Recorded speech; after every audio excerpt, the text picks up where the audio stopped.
Perfecto. Bueno, pues muy buenas noches a todas y a todos.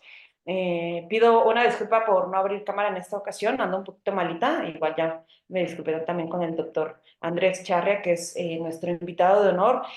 Hoy nos van a platicar sobre aspectos generales del dopaje, pero pues como platiqué también con el doctor Charria, el formato en esta primera parte pues es un poquito de avisos parroquiales, yo le llamo así.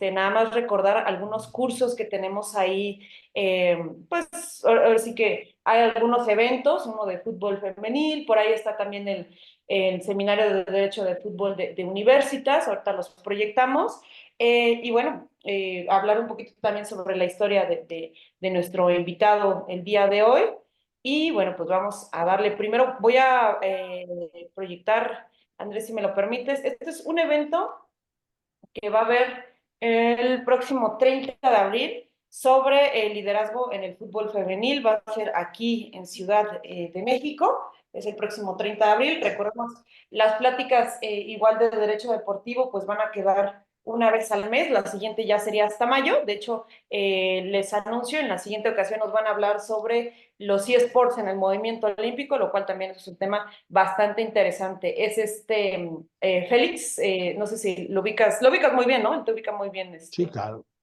Y bueno, este es el seminario que tenemos, bueno, que está con Universitas Fundación. En un inicio tenían ellos para iniciarlo, me parece el 24 de marzo, pero ya corroboramos con ellos, de hecho lo vamos a subir igual en nuestras redes, se va a iniciar hasta el 28 de abril, entonces todavía hay tiempo para que quien quiera conocer aspectos generales sobre derecho de fútbol. Yo les decía, doctor, la ocasión pasada, que pues realmente uno no puede conocer de todo, ¿no? Ahorita hablando de temas de dopaje, hay muy poquitos especialistas en el tema a nivel internacional y pues yo te considero ahora sí que de los mejores, ¿no? Si no es que, pues ahora sí que de los mejores que hay a nivel internacional, ¿no? Por eso también es importante que nos platiques de estas partes. Igual, nada más, antes de darle también la palabra al doctor, repito otros avisos parroquiales. Abrimos nosotros convocatoria, el despacho para hacer prácticas profesionales. También todavía esta semana está por también decidirse por quien quiera mandar su CV al correo. Ahorita lo subo al chat. Y bueno, pues la idea, como les decía, de estas pláticas, pues básicamente es hacer comunidad, ¿no? O sea, en esta parte es sobre todo hacer comunidad entre las personas involucradas o que quieran involucrarse en el derecho deportivo. Les digo que hace 15 años que uno empezaba en esta parte, pues era un tema totalmente desconocido y todavía yo quisiera hoy también que el doctor Andrés Charria, ¿no? Andrés, como le digo de cariño, nos platique su historia, unas anécdotas, la verdad, muy buenas, y bueno, ya después que nos platique también del tema deportivo. Entonces, nada más previo a dar la palabra, les digo, la idea es, repito, hacer comunidad, buscar, fíjense que ahorita hay algunos trends, como le llaman, como decimos la chaviza, ¿no? TikToks y toda esta parte, que hablan, por ejemplo, de soy abogado y me pasa esto, ¿no? Soy abogado. Y la idea, de hecho, para esta plática, pues era traer ya una serie de videos. No obstante, se atravesó Semana Santa y bueno, ya no nos pudimos grabar ahí en el despacho, pero la idea en las siguientes, pues es hacer un poquito esta comunidad, hacer, repito, podcast, TikToks. Nos falta mucho, ¿no? La verdad es que yo no me considero muy tecnológica, pero bueno, la idea es pues hacer comunidad, ¿vale? Y bueno, también invitarlos.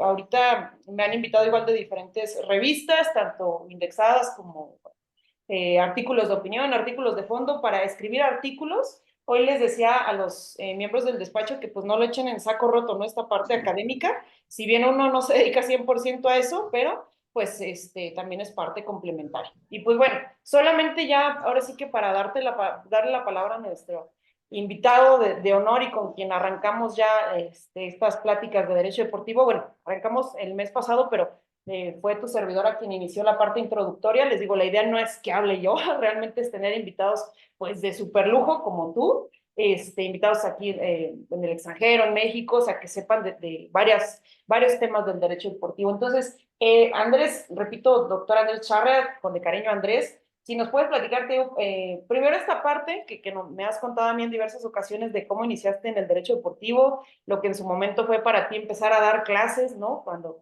en su momento, pues te recomendó, ¿no? En este caso, tu madre en paz descanse, que dijo, bueno, pues es que, ¿a qué se va a dedicar, no? Por lo menos que dé clases de esto. Y luego el tema de cuando le devolviste la medalla a la medalla olímpica, porque es el primer abogado, tengo que presumirlo, y es muy amigo mío, el primer abogado que le regresó una medalla olímpica a su país, ¿no? No fue un europeo, no fue alguien de Estados Unidos, fue en este caso un latinoamericano, y pues lo tienen aquí enfrente, ¿vale? Entonces, si nos puedes platicar un poquito la historia y ya de ahí arráncate, ahora sí que es tu escenario, va adelante. Bueno, Patricia, muchas gracias. Solo tengo una moción de orden y es un poco, detesto que me digan doctor. Patricia considera que eso es parte del respeto, pero creo que el respeto no se gana con una palabra. Es más, me gusta más, pero por un tema de televisión, el término licenciado, me acuerdo mucho de los chifladitos, pero doctor no me gusta. Entonces, de resto, sí, mm, hablé con Patricia, yo le digo Pati Peligro, hablé con Patricia hace unas 3 semanas, me dijo que le gustaría que habláramos que hablara de derecho deportivo, que les contara anécdotas y que les explicara un poco cómo llegué.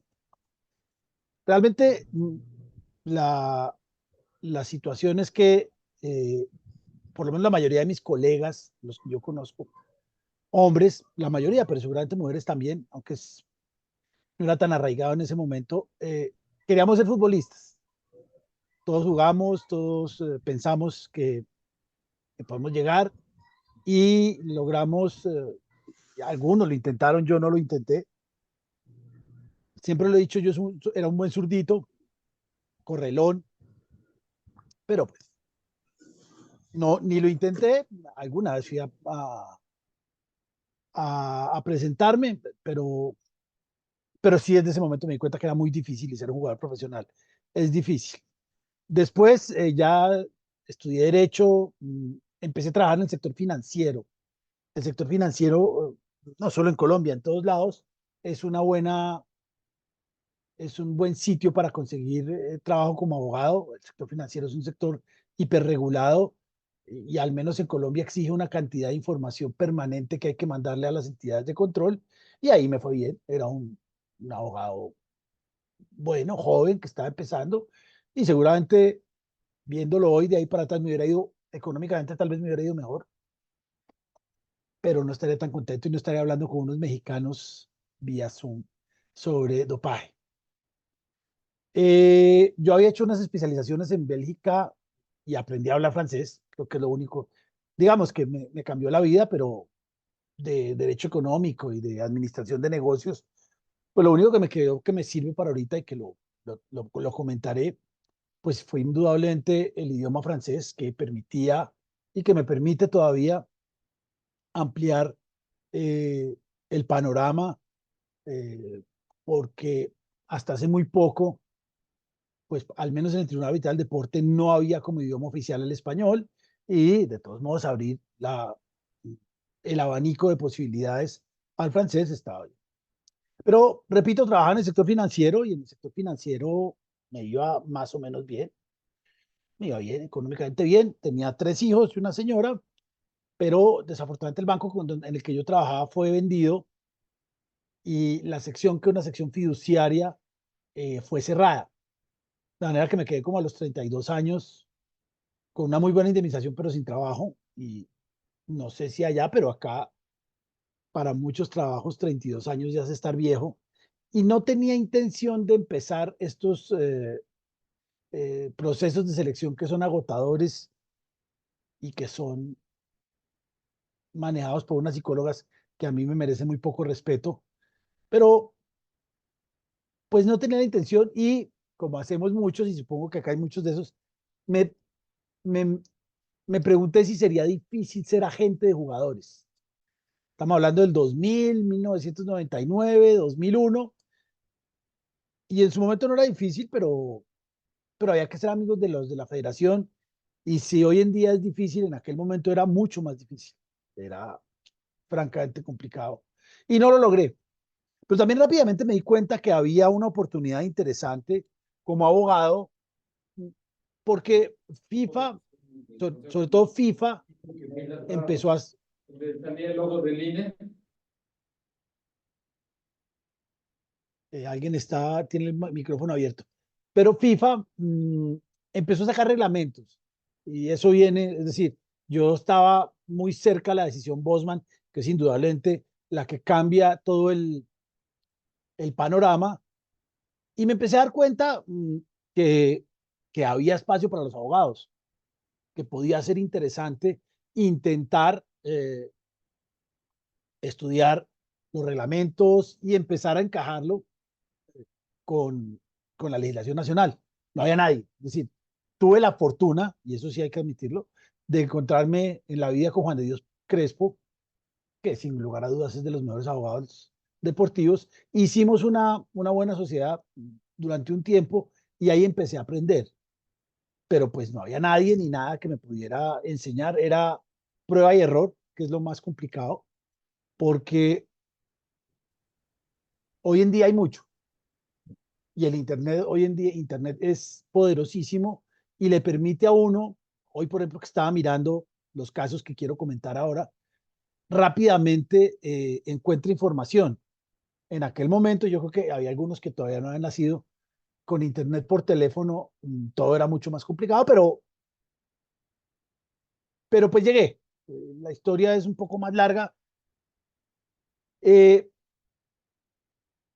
lo siguen pensando hoy muchos y por favor ustedes no lo piensen, pero estoy hablando del 2001. Mi mamá, una mamá tradicional, pues pensaba que los abogados debemos tener corbata y debemos, nos tenían que decir doctor, para ella sí era fundamental. Y había que trabajar en una oficina, en un despacho, o en el sector financiero, básicamente. Y sufría mucho, porque ella decía que no le importaba lo que me pasara a mí, pero que mis nietos iban a tener problemas, que se iban a morir de hambre. Y yo soy estudiante de la Universidad Jesuita en Colombia, de la Javeriana, y siempre nos han dicho que en la Javeriana tenemos, sí, ellos dicen una rosca, hoy en día se llamaría una buena red de contactos, pero abogado javeriano ayuda a abogado javeriano y afortunadamente un amigo de la casa, de mi papá, que también es abogado javeriano, me dio la oportunidad de empezar a dar clases de derecho deportivo. Estoy hablando de 2001, cuando todavía hoy en 2024 hay universidades que consideran que no es necesario, que no es adecuado y que no es derecho el derecho deportivo. Afortunadamente para mí, y la Javeriana está contenta conmigo, yo vivo muy contento con ellos, la idea de dar, de impartir un conocimiento nuevo, eh, pues generó, despuntó, y repito, desde el 2021 estoy dando clase, desde el 2001, perdón, estoy dando clase de Derecho Deportivo, de manera que pues ya se ha creado, ya he creado una muy buena red de alumnos, alumnos que están en FIFA, alumnos que están en los comités olímpicos, alumnos que están en los equipos, que son agentes, y en general mucho abogado colombiano que ha podido hacer cosas de derecho deportivo, pues en parte porque había la posibilidad para aquellas personas mmm, con algún interés, con alguna curiosidad de oírme hablar. Pues digamos que una de las primeras llegadas al derecho deportivo fue esa oportunidad que me dieron, mmm, que yo la tomé y no la he soltado. Es un seminario y hay que llenar una cantidad de alumnos y pues lo logré y sigo dándolo. Hoy los lunes doy la clase, inclusive en pandemia que me costó mucho trabajo, la clase no paró y repito, pues ahí empecé la parte docente. Hoy en día doy clase en muchísimos sitios, conferencias y realmente es de las cosas que más me gusta. Hablar me cuesta más trabajo en Zoom, pero entiendo que desde Ciudad de México hasta Bogotá para una conversación, pues de otra manera, antes de la pandemia, que yo creo que lo único que nos quedó, eh, las conferencias por Zoom, pues son una forma de acercarnos, de conocerlos a ustedes, de que me conozcan y de que podamos platicar y que podamos intercambiar conocimiento.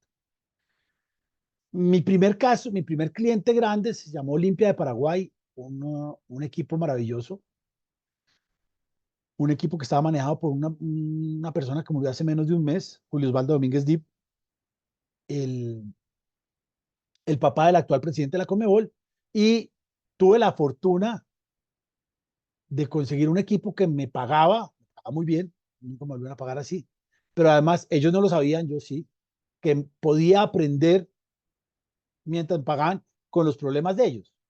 Fue una suerte, con Juan de Dios Crespo hicimos eso, y durante 2 años aprendí Derecho Deportivo. Fue una especialización en terreno, con problemas en el Tribunal Arbitral del Deporte, con problemas en FIFA, con análisis de contratos y con todas las labores que tiene que hacer un abogado deportivo en un equipo de fútbol. Pero era difícil por varias razones. Una, porque la mentalidad, y está muy arraigada en México todavía, es que el jugador de fútbol es casi que un bien del equipo y que se puede hacer lo que quiera con ellos. Entonces, el contrato de trabajo era una sugerencia, las transferencias se hacían casi que de manera verbal y todo estaba muy precario, pero digamos que el insumo inicial pues salió del Olimpia.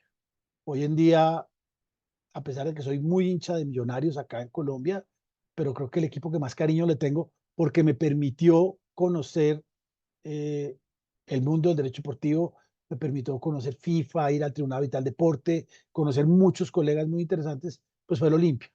Con el Olimpia de Paraguay hubo muchos temas que aprendí y que tuve la fortuna de aprenderlos sobre la marcha. Indudablemente para ustedes hoy es mucho más fácil porque hay conversaciones como estas, hay libros, de hecho yo tengo unos podcasts que se llama Deporte al Derecho, donde hablamos de todas estas cosas y hay más conocimiento.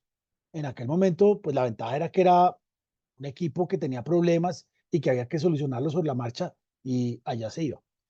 Pero vamos a hablar de dopaje y no de fútbol. Pero fue gracias al Olimpia que por varios conflictos que tenían con equipos europeos y con equipos brasileros, me acuerdo un caso, Julio César Enciso, Internacional de Porto Alegre, fue uno, otro tal vez era Maldonado contra Venecia, y ahí se...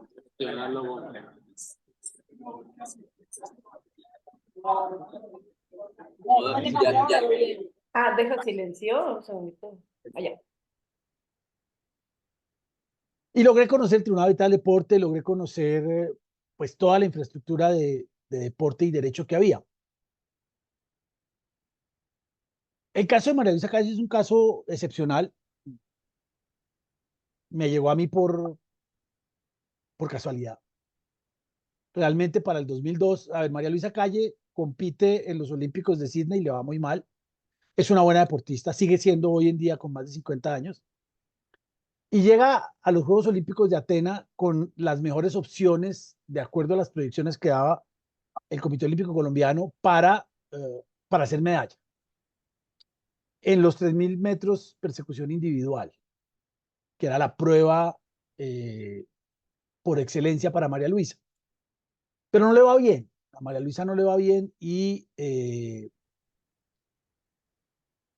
todavía no he entendido, ya hace más de 20 años, por qué acabó compitiendo la prueba por puntos. Pues la realidad es que estaba inscrita para la prueba por puntos, creo que ni María Luisa sabía, estaba inscrita para la prueba por puntos y compitió en la prueba por puntos. Pero entre la eliminación de 3.000 metros persecución individual y la prueba por puntos pasaron unos 3 días en los que María Luisa entrenó y parece, todavía no sabemos muy bien, pero parece que consumió muchos chocolates y le dio migraña. La migraña es una dolencia jodida, pues porque duele la cabeza y a mí no me ha dado nunca. Lo más que me da es una resaca fuerte, hace ya mucho tiempo no me da, pero da. Y uno con dolor de cabeza es poco lo que puede hacer. Y a María Luisa le dio una migraña fuerte. En aquella época ya existía la lista de sustancias prohibidas, que la vamos a hablar ahorita, y ya existía un código que, pues, que trataba temas de dopaje y no sé si me perdí, no, que trataba temas de dopaje y que empezaba a comentar como eso. No se olviden ustedes que todo esto, todo lo del dopaje empieza en 1999. Tenía 3 años. Era muy poco lo que se sabía también.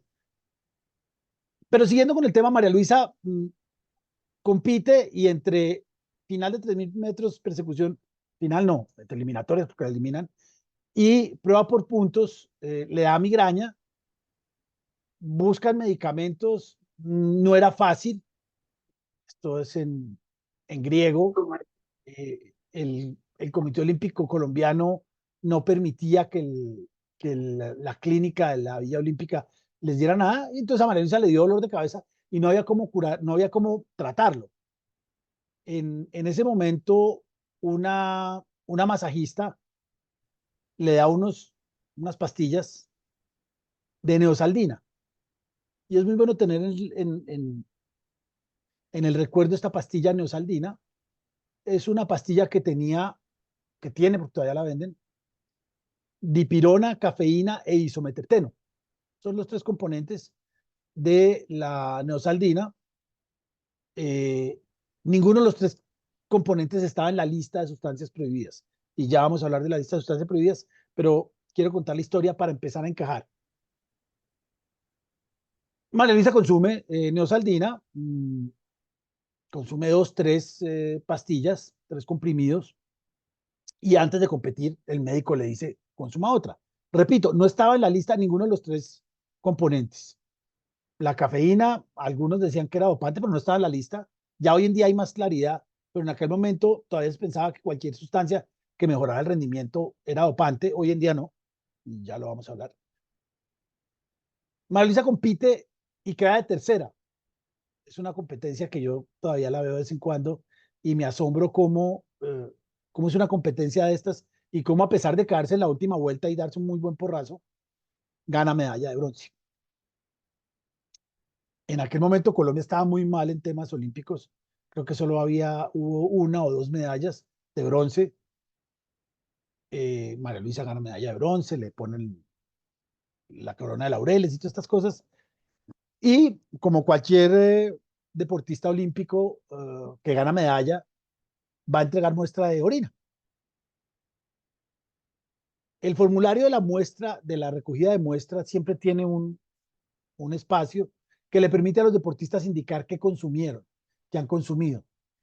Normalmente los deportistas no indican nada, y eso es francamente desafortunado, porque mientras más indica qué consumen, hay más formas de saber qué pasa, porque también ya les voy a contar, Yo tengo otro perfil, tengo otro perfil.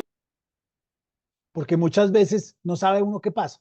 Entonces María Luisa indica, tomé neosaldina y tomé otras cosas, y, y entrega muestra de orina. A los 2 días salió positivo por heptaminol.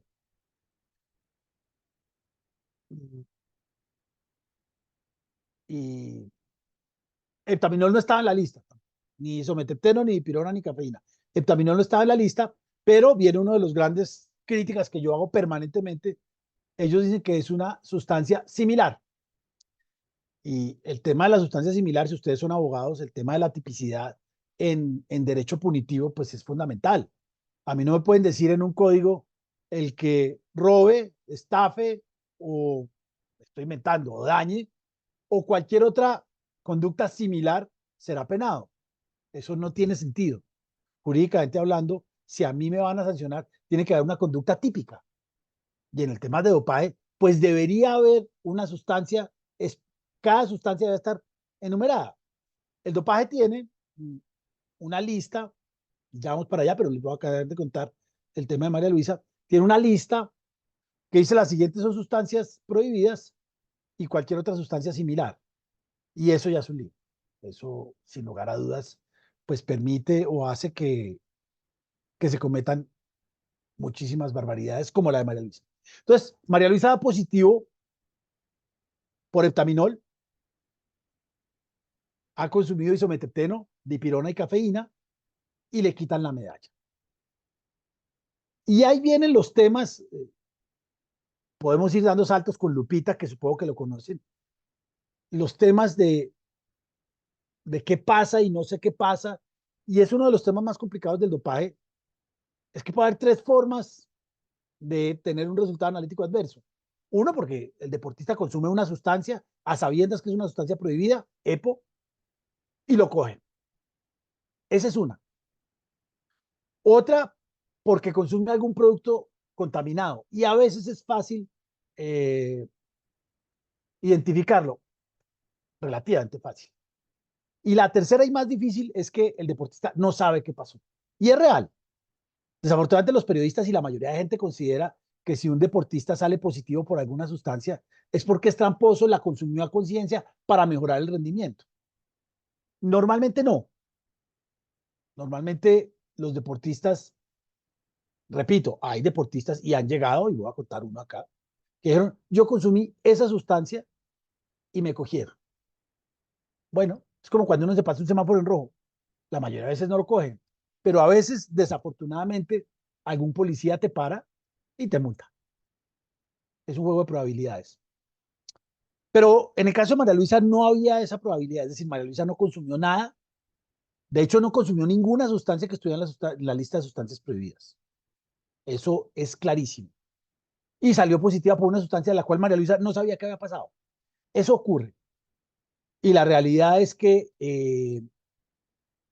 pasa muchísimas veces y es uno de los más difíciles, porque no sabemos qué pasa.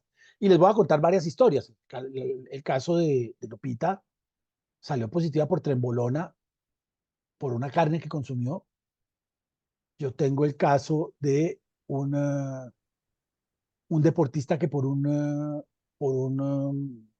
yo no lo he usado, pero por una sustancia para un folículo de pelo, tuvo problemas. Hay gente que tiene problemas, por ejemplo, con antigripales, y en general no se sabe qué pasa. Entonces ahí es difícil, y repito, es muy difícil, sobre todo cuando uno coge el caso por primera vez y le pregunta al deportista, y realmente los deportistas hay muchos que no saben qué pasó. Tuve un caso y nos tocó dar toda una investigación de un deportista que tuvo una urgencia cardíaca, estaba entrenando en muy altas temperaturas y tuvo un problema cardíaco y le tuvieron que inyectar un diurético, y los diuréticos son prohibidos en todo momento, pero para darse cuenta de eso hay que hacer muchas investigaciones. Y lo primero que uno se da cuenta es que a María Luisa y a la mayoría de deportistas le dan 2 o 3 días para rendir descargos. Entonces, en 2 o 3 días, ninguno, salvo, repito, que sepa qué ingirió, ningún deportista puede dar una investigación, una explicación lógica. Si a mí me dicen, no sé si, yo pongo ejemplos muy un poco exagerados, pero si encuentran en mi casa un maletín con 15 millones de dólares y realmente no sé yo por qué llamaron a mi casa, al garaje de mi casa, en 2 días es muy difícil que yo me entere de algo. Pero bueno, puede ser más fácil, le pregunto a alguien si vio a alguien en mi casa, pero un tema de dopaje es muy difícil. Entonces María Luisa sale positivo por heptaminol y la sanciona. 2 años en aquel momento, le retiran medalla, le retiran el diploma, la expulsan de la Villa Olímpica y realmente la tratan como un delincuente. Marlisa llega a Colombia y la historia es mucho más larga, por ahí de podcast también, y yo por un acto de terquedad y un poco de imprudencia logré convencer al presidente del Comité Olímpico Colombiano de que me dejara, obviamente sin honorarios, defender a María Luisa. Y ese fue el inicio de un caso que hoy en día se, se habla mucho, porque es un caso, pues primero, como lo dijo Patricia, hasta ahora, y yo no soy, yo soy bastante, no sé si será prepotente, pero no soy humilde. Hasta ahora es el único que ha ganado una medalla olímpica y ha recuperado una medalla olímpica contra el Comité Olímpico Internacional por dopaje en olímpico. Se han devuelto medallas y premios en otras situaciones, pero en olímpicos es la única. Cuando uno empieza a hablar de dopaje, tiene que hablar de dos documentos que son fundamentales para entender la estructura de los temas de dopaje. El primero es la lista de sustancias prohibidas. La lista de sustancias prohibidas es una enumeración de sustancias eh, que no se pueden consumir. Lo primero que hay que decir es que no todas las sustancias que están en la lista mejoran el rendimiento. Un diurético, y hay muchas sustancias que no mejoran el rendimiento. Ojo, sustancias y métodos, porque hay algunos métodos que son considerados dopaje y que se pueden detectar, así uno no lo crea. Por ejemplo, las autotransfusiones de sangre. Cuando yo saco sangre hoy, estoy bien entrenado y estoy en altura, por ejemplo, Bogotá como México son 2.600 metros, y después voy a correr a mi nivel del mar y tengo sangre guardada, sangre enriquecida con buenos glóbulos rojos, y me la autotransfiero. Eso es dopaje también, es un método prohibido. Y hay muchos métodos prohibidos, básicamente manipulación sanguínea. Entonces la lista de sustancias prohibidas, sustancias y métodos prohibidos, es una enumeración de sustancias y métodos prohibidos que les permiten al deportista saber qué no puede consumir. Hay unas sustancias prohibidas en todo momento, eh, es decir, en cualquier momento que me tome, que entregue muestra, si salen esas sustancias, eh, estaré, cometeré una infracción al dopaje. Entonces son todas en todo momento. Es lo que llamo dopaje duro. Son hormonas, son eritropoyetina, trembolona, boldenona, todas las hormonas que hacen o que mejore el músculo o que la sangre transporte más oxígeno, y el otro que sí está prohibido siempre son los diuréticos, porque el diurético que le permite al organismo expulsar agua más rápido borra cualquier otra sustancia. Entonces, sigamos con la lista. La lista es una lista de tres, pero digamos que ya son solo tres enumeraciones de sustancias. Sustancias prohibidas en todo momento, hormonas, temas sanguíneos, sustancias prohibidas en competencia y algunas muy pocas sustancias prohibidas para algunos deportes específicos. La primera, y esa la aprendí sobre la marcha, que no lo sabía, las primeras sustancias prohibidas son las que no están aprobadas por por una autoridad gubernamental de medicamentos, por la FDA. En Colombia se llama INVIMA, no me acuerdo cómo se llamaba en México, pero estuvimos averiguando, y las sustancias veterinarias. Y uno se asombra porque hay deportes como el ciclismo, como las pesas, que consumen sustancias para uso veterinario.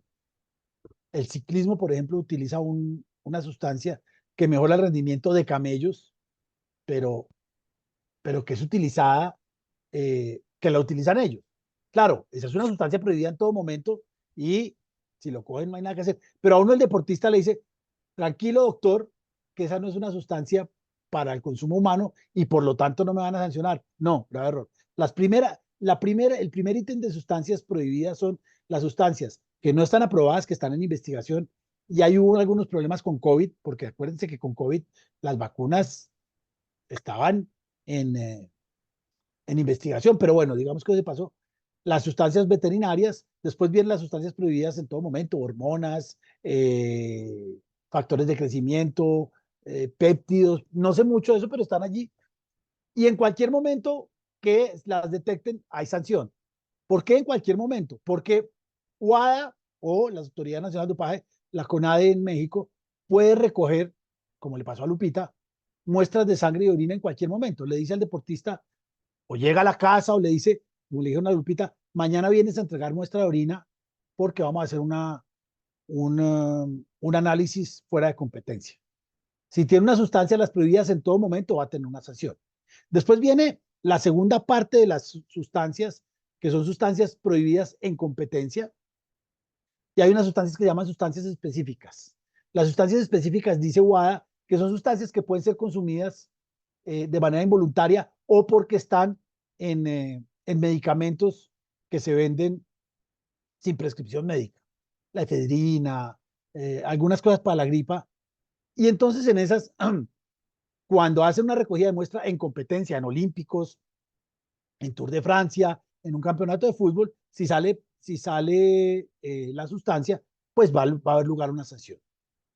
Pero la lista tiene una frase que a mí me parece terrible y que me tocó enfrentarla en María Luisa Calle, y es que dice, da una enumeración de sustancias, 40, 50, pero al final dice, con el más grande desparpajo, y cualquier otra sustancia similar que produzca efectos similares o tenga una estructura farmacológica similar.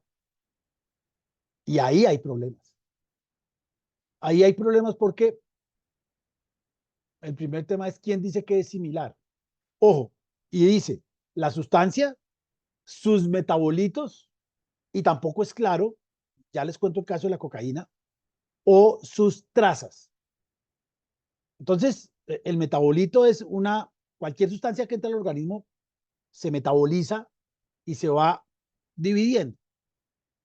La cocaína, por ejemplo, se divide en varios metabolitos, pero hay dos muy famosos, la benzoilegonina y la metilegonina, que no están en la lista. Uno ya sabe que son metabolitos de la cocaína, pero puede haber otros que los deportistas no saben. Entonces, para cerrar el tema de la lista es una enumeración abierta de sustancias que no le permite al deportista consumir ningún producto de manera tranquila, porque nunca va a saber si hay alguna sustancia que es similar. Esto lo dice WADA, sobre todo cuando ha recogido la muestra. Entonces, una lista de sustancias, una lista abierta de sustancias prohibidas a mí me parece que es peligrosa. La lista se cambia cada año y obviamente los atletas, hoy escribí una columna, no sé si Patricia se las puede pasar, los atletas no saben, no tienen conocimiento de eso y es muy doloroso porque uno se encuentra con atletas realmente juiciosos que si hubieran leído un poco no hubieran tenido problemas. Pues la lista se cambia cada año. En septiembre sale la lista del año siguiente y uno sabe, uno como abogado, sabe qué sustancias son nuevas, porque además dicen, entramos esta sustancia, el tramadol, en el caso de Nairo Quintana, salieron estas, y cada año hay que estar pendiente. Acuérdense ustedes el caso de María Sharapova. María Sharapova tomaba meldonium. Meldonium era una sustancia que no estaba en la lista y de un momento para otro la incluyeron en la lista. La lista empieza a surtir efectos en enero y a María le recogieron muestra de orina en el Abierto de Australia, salió positiva y tuvo problemas. Entonces, ojo con la lista. La lista es una enumeración de sustancias donde se dice que no puedo consumir. ¿Cuál es la obligación del deportista? Porque lo dice el código, mirar qué va a consumir.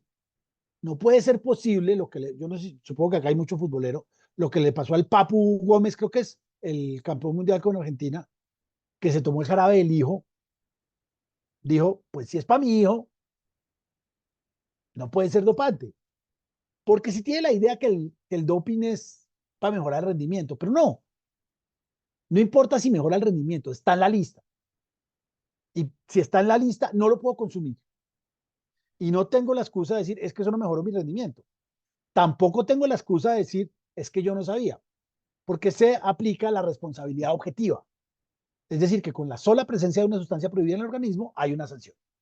Entonces, es bueno que los deportistas y los abogados, ustedes, conozcan la lista año a año.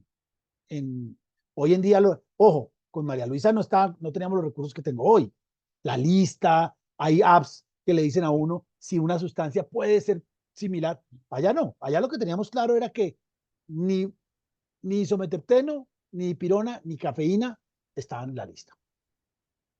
Y el taminol no estaba en la lista, pero nos dijeron que era una sustancia similar. Entonces, para mí la lista es complicada.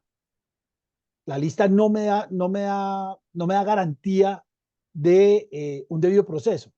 Es decir, yo les puedo asegurar que ni en México ni en Colombia el Código Penal, un momentico, Adrián, el Código Penal dice o cualquier otra conducta similar. Acá sí. Adrián, que está levantando la mano. Acá, una pregunta, doctor. Bueno, licenciado. Eh, Andrés, ahorita justamente, igual la profesora Patricia sí nos pasó lo que fue sus noticias. Y sumando un poco al caso, por decir, menciona a Paul Pogba, que ahorita pues ya fue por 4 años, ya fue suspendido por 4 años. Y él fue por testosterona. Y mi pregunta es de que, bueno, leyendo el código de WADA se supone de que tendrían que ser 2 años, pero a él le dieron 4.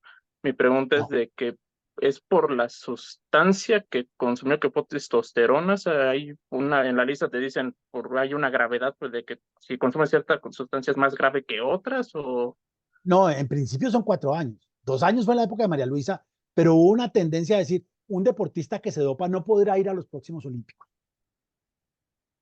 En ese sentido, mm, la regla general son 4 años. son 4 años. Fútbol ya lo está bajando a 2. En ese caso, fútbol a mí me gusta porque defiende un poco más a los deportistas. Los deportistas en dopaje están perdidos. La realidad es que deportista que tenga un problema de dopaje está en problemas, y está en problemas serios. Y es muy difícil salir adelante. El problema no es un problema sencillo porque tiene componentes médicos y componentes. No conozco el caso de Pogba, pero la testosterona, y en Colombia hubo un caso muy famoso, puede producirse endógena o exógena. Es Si que es como tal lo endógena, de, bueno, es que lo de Pogba pues lo sé porque pues, bueno, sé un poco más el caso porque pues le voy al equipo. Y claro, lo que pasa es que, eh, ojo que la prensa, y en temas de dopaje, la prensa es fatal. Sabemos cuál es la no, sustancia, sabemos que no, es como tal, testosterona. sí, como tal, lo único que decían era de que, pues, según porque pues, estaba en pretemporada y se fue a Estados Unidos a atender con un médico, y como que el médico al parecer le dijo, no, pues tómate estos suplementos y vas a estar bien, o sea, y Sí, sí, sí ahí, me lo pues, dicen, al porque parecer, Papa le dijo a la ayuda. claro, a ver, hay varios temas. En temas de testosterona puede haber testosterona endógena o exógena. No conozco el caso, lo busqué, repito, hablo francés, pero ya a los deportistas es muy difícil. Si es endógena, eh, aunque la prueba es difícil, yo logré sacar a un deportista en Colombia, se pueden hacer unos cuadros estadísticos donde permita probar o por lo menos permita prever que tiene alguna atrofia testicular y que está produciendo mucha testosterona. Eso es posible. En Colombia hubo 2 casos muy famosos, el de Santiago Botero y el de este muchacho que ya ni siquiera me acuerdo el nombre porque fue mucho tiempo, pero lo que se hizo en ese momento fue eh, recoger muestra de orina y de sangre de manera permanente y hacer unas curvas que le permitían a la autoridad saber si la testosterona era endógena o exógena. En el caso de este muchacho que era de subacuáticas, no tuvo problema. Pero el tema es, no sabía el caso de Pogba, si un médico le dijo, tómate esto que te vas a sentir bien, es una tremenda irresponsabilidad tomárselo sin leer. Porque Mm, lo dice la norma en el artículo primero de la infracción al dopaje, sí. el deportista es el único responsable de que no haya una sustancia prohibida en su organismo. De manera que él no puede decir, es que me lo dio el médico. Sí, pero tú debías haber leído. Yo tuve un caso que fue muy interesante, que ya lo conoces, se llama Cristian Marrugo. Cristian tuvo un problema cardíaco en entrenamiento, Ibagué es muy caliente, y le tuvieron que inyectar un diurético. En ese caso, pues el deportista no estaba consciente y se logró probar todo eso y digamos que quedó exonerado, pero no es lo normal. Ahora, si a un deportista dicen, tómate esto, o lo que dijo el Papu Gómez, es que me tomé una sustancia de mi hijo, o, y ya vamos a hablar de otro, Rafa Goles, ¿cómo se llama? El de Flamenco, que entregó la Gabigol. muestra, la entregó como él consideró. No, a ver, lo primero, y es fundamental, es que el deportista tiene que conocer la lista y tiene que saber algo, cómo entrega la muestra, qué debe decir, cómo debe llenar los frascos, porque de las pocas formas de salvar a un deportista es por una mala recogida de muestra, por un mal transporte o por una mala apertura de muestra B. Y lo vamos a hablar después. Pero sigamos con la lista. La lista te dice, no puedo consumir esto. Es importante para que una sustancia entre a la lista, WADA tiene que hacer una investigación y tiene que decir que la sustancia tiene que cumplir 2 de 3 requisitos para que vaya a la lista. Y eso es importante en el caso de María Luisa Calle. El primer requisito, que haya prueba científica que la sustancia mejora el rendimiento. El segundo requisito, que haya prueba científica que la sustancia es perjudicial para la salud. Porque no olvidemos que WADA, aunque nunca lo toca, uno de los pilares de WADA es la salud del deportista. Yo estoy seguro que no mira la salud del deportista. Por lo menos en fútbol cada vez hay más rotura de ligamentos y no les importa. Pero bueno, repito, que mejor el rendimiento, que sea perjudicial para la salud. Y el tercero, que vaya en contra del espíritu del deporte. Si la sustancia cumple 2 de esos 3 requisitos, va a la lista. Ténganlo ahí porque eso nos va a ayudar en María Luisa Calle. Entonces, la lista es una enumeración de sustancias, unas prohibidas en todo momento, otras prohibidas en competencia. Normalmente las sustancias no son de umbral. Cualquier cantidad de sustancia, no importa el peso del deportista, y también lo vamos a ver en el caso de Andrea Raducán, cualquier cantidad es, es sancionable. Hay unas muy pocas que sí es por cantidad, y la más conocida es salbutamol, que es la que utilizan los ciclistas, que es un inhalador, que pueden hasta 4 puffs. Y a Froome, el ciclista, le encontraron más alto del umbral, y los abogados dijeron que se había deshidratado y que realmente solo había consumido eso. Pero la lista es una lista de sustancias que con cualquier cantidad da lugar a sanción. Yo siempre digo en mi curso, una mincha es sancionable. Y es muy importante tener en cuenta eso para la defensa. Claro, a mí me puede servir, por ejemplo, en temas endógenos y exógenos, y vamos a hablar de trembolona de Lupita, la cantidad. WADA dice cualquier cantidad es sancionable, pero yo puedo decir, si la cantidad es muy baja, puede haber una línea de investigación que diga que no la consumió en pastilla, sino, por ejemplo, la consumió en carne. Pero vamos a hablar más de eso. Entonces, quedó claro la lista. La lista es una enumeración abierta que cambia año a año y que dice de sustancias y métodos y que dice que no puedo consumir. Los deportistas tienen que tener esa lista. En la época de María Luisa, la lista era un pedazo de papel. Hoy en día, la lista está acá. Y cualquier deportista debería tener una app con la lista, porque pues lo lógico es que consuma cualquier cosa mirando la lista. Es muy difícil. Y es muy difícil sobre todo cuando son sustancias similares, porque uno entiende que el deportista sabe leer. Lo que no entiende es que el deportista pueda decir, es que esta sustancia es similar a una de la lista. Pero esa es WADA, y todo el mundo considera que lo que hace WADA es terriblemente beneficioso para el deporte. Yo creo que no, pero no lo sé. Bien. El otro documento fundamental en temas de dopaje es el código. El código es un sistema, un orden sistemático de normas que tiene varios aspectos. Uno, primero, y ese que vamos a tocar hoy, después si quieren, si Patricia me da, podemos seguir hablando del código, pero hoy solo vamos a hablar de las infracciones al dopaje.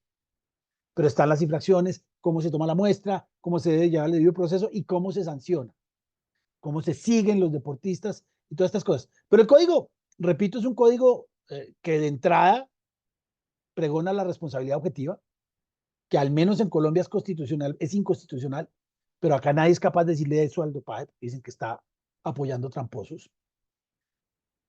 De manera que la sola presencia de una sustancia en el organismo del deportista da lugar a la sanción. Dice, no importa si la sustancia no mejora el rendimiento, no importa si se consumió de manera involuntaria, la sola presencia da lugar a una sanción. Ese también es otra de las perlas del sistema general de control del dopaje, que hace que para un deportista es terriblemente difícil. Porque hay muchas situaciones, como lo dije hace un rato, el que el deportista no sabe. Siempre le dicen a uno, y no me ha tocado nunca, siempre le dicen a uno, es que me debieron dar un frasco con agua contaminada. A mí sí me supo mal, siempre. Es como el único discurso que puede echar un deportista. A mí sí me supo mal un agua que me dieron, que alguien me la dio, pero yo no me acuerdo cuál es. No me ha tocado, es posible. Es más posible que haya un complemento contaminado, es más posible que haya alimentos contaminados, es más posible que un medicamento para alguna dolencia tenga una sustancia prohibida, pero repito, es fundamental para un deportista entender que la sola presencia da lugar a sanción. Estar dopado no es solo que haya una sustancia en su organismo. Ese es uno de los dopajes. ¿Qué dice el código? Voy a compartir página, creo. Sí. No sé si pueda. Te doy Acá, el compartir. anfitrión, un segundito. Aceptar. Bueno, entonces, Listo. compartir. Esto lo bajé de Word, pero está infracciones a la norma del dopaje. Entonces, salir dopado no es solo que haya una sustancia en el organismo. Esa es una. Entonces dice, infracción a la norma del dopaje, presencia de una sustancia prohibida o sus metabolitos o marcadores en la muestra del deportista. Esa es la más común. Ese es el 90% de los casos, pero ya vimos en el caso de Rafa Gol, creo que se llama, del de Flamenco, que entregó mal la muestra, y lo vamos a ver en el caso de Lupita. Yo no sé si alcancemos. Pensé que era mucho tiempo, pero creo que va a quedar poco. Bien, ¿cómo se prueba, cómo se configura la presencia de una sustancia prohibida? Con una recogida de muestra de sangre de orina y después del análisis en un laboratorio acreditado, un análisis que debería ser, la recogida de muestra y todo debía ser absolutamente reglada, pero ni en Colombia ni en México lo hacen, da un positivo por una sustancia en la lista. Se llama un resultado analítico adverso. Todavía ahí no hay una infracción al dopaje. ¿Cuándo se configura la infracción de presencia de una sustancia prohibida? Cuando el deportista solicita apertura de muestra B y muestra A y muestra B son coincidentes, o cuando el deportista, ya voy Jorge, cuando el deportista renuncia a la apertura de la muestra B. Jorge. ¿Qué tal, Andrés? Mucho gusto. Oye, Hola nada más Jorge. una pregunta. Yo tengo una duda en cuanto cuando abren la prueba B, ¿el deportista tiene que hacer algún pago extra o algo así? Depende, eso es nuevo también. Normalmente había que pagar. Y abrir la muestra B no tiene mucho sentido, sí lo tiene. Sí, Pero abrir porque la la muestra toman de la B misma muestra A, ¿no? costaba 150, $200. Es la misma orina entregada en el mismo momento y analizada por el mismo laboratorio. No hay Correcto, sí. muchas posibilidades de que te salga distinta. Los deportistas creen que sí. Los deportistas siempre creen que ellos son muy conspirativos, que alguien le hizo o que hubo un error. Es francamente difícil, pero y cuesta. Hay Y una en ese ventaja y acá está caso, un amigo. Dime, perdón, en ese caso hay dale, que dale. agotar, por ejemplo, el recurso, por ejemplo, de decir, ya se abrió la prueba A y también hay que agotar el hecho de abrir la prueba B, o se puede ir directamente, por ejemplo, contra el TAS. Ahí. No, no, es que tú vas muy adelante, vas en el TAS. No.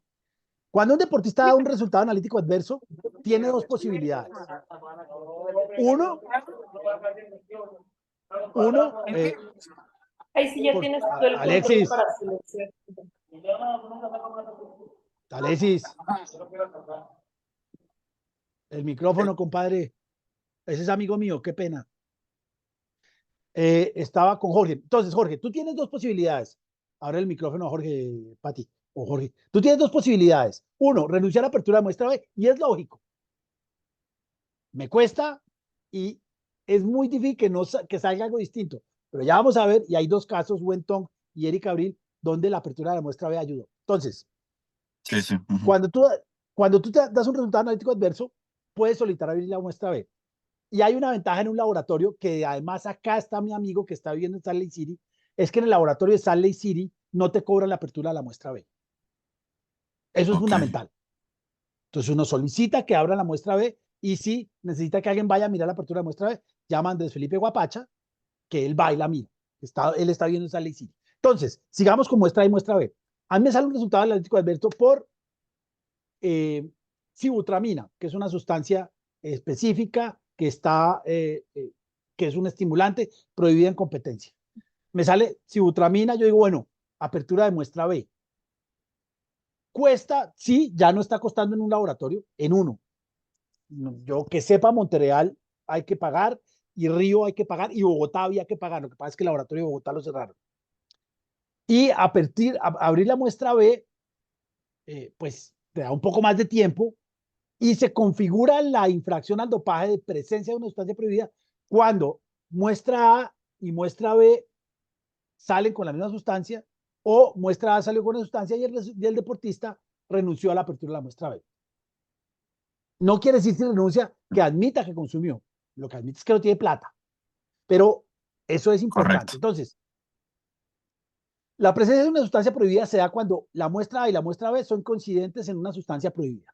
O cuando el deportista, la muestra A da un resultado analítico adverso y el deportista renuncia a la apertura de la muestra B. Ahí ya está, es el primer dopaje. Y es el más evidente. Es que en su muestra de sangre había testosterona. Bueno, pero empieza a haber otras infracciones al dopaje que no son tan claras. Va, dos. Uso o intento de uso de una sustancia prohibida. Y ahí vienen temas mucho más jodidos. El deportista es personalmente responsable de asegurar que ninguna sustancia prohibida aparezca en su modismo y que no se utilice ningún método prohibido. Por lo tanto, no será necesario mostrar intención, culpabilidad, negligencia o uso consciente por parte del deportista para determinar que se ha producido una infracción de normas del dopaje por el uso de una sustancia prohibida. Presencia, muestra de sangre o orina. Uso, cualquier otra prueba. Y eso es bien relativo, porque dice, no es necesario demostrar la intención, culpabilidad o uso consciente por parte del deportista para demostrar que se ha cometido la infracción. Y óigame esta perla, el éxito o fracaso en el uso o intento de uso de una sustancia prohibida o un método prohibido no es una cuestión determinante. Entonces, para WADA, comprar una sustancia prohibida ya da como dopaje.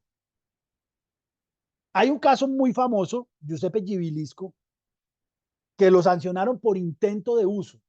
Gibilisco es un italiano, campeón mundial de salto con garrocha, y lo sancionaron, le tocó ir al TAS y allá le dieron la vuelta, pero lo sancionaron porque tenía una libreta con unas iniciales en determinados días y porque hablaba con un médico que era muy conocido porque le daba sustancias que mejoraban el rendimiento a los deportistas.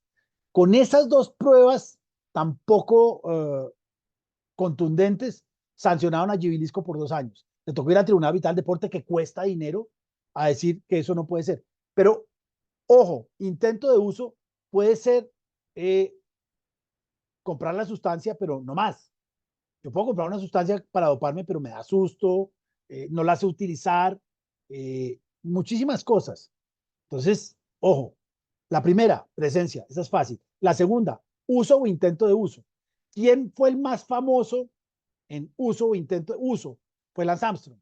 A Lance Armstrong nunca lo pudieron sancionar por presencia de una sustancia prohibida. Y lo dice en el reportaje que le hace ESPN. Él dice, sí, yo me dopé, pero nunca pudieron, por eso yo no creo en el sistema del dopaje, en los mejores laboratorios nunca descubrieron que Lance Armstrong se estaba dopando con todo, hormonas de crecimiento, EPO, con todo. Entonces, ese uso y sobre todo el intento de uso, y hay casos reales donde dicen, no, es que él intentó usarlo. ¿Cuál era el intento? No, pues que tenía en la agenda 3 iniciales y eso quería decir que tenía que consumir 3 productos. Le allanaron la casa, había hecho antes pruebas de control al dopaje y nunca le encontraron nada, pero solo con esas dos grandes pruebas salió sancionado en primera instancia. Bien, la tercera es más fácil, que es la de Rafa Gol, que puede ser la tercera o la cuarta, que es la de Lupita. La tercera es evitar, rechazar o incumplir la obligación de someterse a la recogida de una muestra por parte de un deportista. Ojo, evitar o rechazar o incumplir siempre que esté debidamente notificado. Porque muchas veces pasa, sobre todo pasa en las carreras de calle, que como llega mucha gente, de pronto le dicen obviamente a los gorditos como yo que corremos carreras, no, pero a los atletas de élite que llegan y que le dicen a dopaje, no, a mí tiene que notificar debidamente. Lo que pasa es que los deportistas no saben, pero si a mí no me han notificado debidamente, yo no voy y no me pueden sancionar. Evitar rechazar o incumplir la obligación de someterse a la recogida de muestras. Obviamente, si están los olímpicos, si gana medalla, pues es claro que tiene que ir a entregar muestras de sangre y orina. Pero hay en otros sitios donde no se notifica bien, donde yo conocí un caso, tal vez de los primeros casos míos, que eran 2 hermanos, un hermano mucho más juicioso que el otro, le hicieron recogida de muestra al hermano que no era juicioso, y el hermano que era juicioso le dice el de control del dopaje, ¿por qué no me ayuda con un frasquito? Porque es que me queda uno y lo tengo que llenar. Y este hermano que ha estado sancionado, lesionado, salió positivo. Pero bueno, son historias más largas. Un saludo para el maestro Charlie, el único abogado que se ve más joven ahora que hace 23 años. Gracias, Alexis. Bien, entonces, un deportista, intento de uso, evitar rechazar o incumplir la obligación de someterse, evitar la recogida de muestras con identificación, localización fallida del deportista. Los deportistas de alto rendimiento tienen que entregar cada 3 meses el lugar donde van a estar los próximos 3 meses. Y es obligación del deportista, los que están en el sistema ADAMS, entregar la localización. Pero ocurrió con un deportista, un nadador que se llamaba Albert Subirats, que él le mandaba a la Federación Venezolana su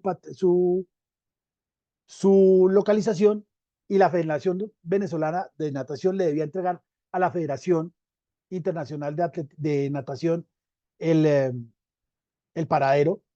La Federación Venezolana nunca se lo mandó. La Federación Internacional sancionó a Subirats vía la Federación Venezolana, y la Federación Venezolana no le comunicó a Subirats. De manera que al final, cuando se enteró, ya había estado sancionado en primera instancia y alcanzó a apelar, y en el TAS le quitaron la sanción, obviamente, porque no había conocimiento. Evitar la recogida, manipulación, y voy a parar ahí. Manipulación o intento de manipulación de cualquier parte del proceso de control de dopaje por parte de un deportista u otra persona. Es el caso de Lupita.